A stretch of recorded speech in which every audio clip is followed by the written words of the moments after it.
Hello అండి, అందరికీ నమస్కారం. శ్రీ వెంకటేశ్వర హోమ్స్కి స్వాగతం. ఇప్పుడు మనం చూస్తున్న ఈ హౌస్ వచ్చేసి ఈసీఐఎల్ రాధికా థియేటర్కి జస్ట్ 2 కిలోమీటర్స్ దూరంలో ఉంటుంది. ఇది 160 గజాల్లో కట్టిన G+2 5 BHK. దీని ఎస్ఎఫ్టీ వచ్చి 4,800 ఎస్ఎఫ్టీ వస్తుంది. ఇది ఈస్ట్ ఫేస్ హౌస్.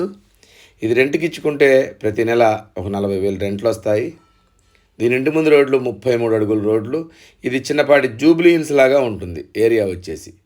ఇక్కడ గజం వచ్చి 60,000 నడుస్తూ ఉంది. దీని బడ్జెట్ వచ్చి 1,80,00,000 చెప్తున్నాము. నెగోషియేషన్ ఉంటుంది. ఈ బడ్జెట్లో ఉన్నవాళ్ళు తప్పకుండా కాల్ చేయండి. మా వీడియో మీకు నచ్చినట్టయితే తప్పకుండా సబ్స్క్రైబ్ చేయండి. మా దగ్గర అన్ని క్వాలిటీ కన్స్ట్రక్షన్సే ఉంటాయి, లీగల్ ప్రాపర్టీసే ఉంటాయి. లీగల్ ప్రాపర్టీసు, క్వాలిటీ కన్స్ట్రక్షన్స్ కావాల్సిన వాళ్ళు తప్పకుండా ఇప్పుడే మా ఛానల్ని సబ్స్క్రైబ్ చేయండి. Thank you.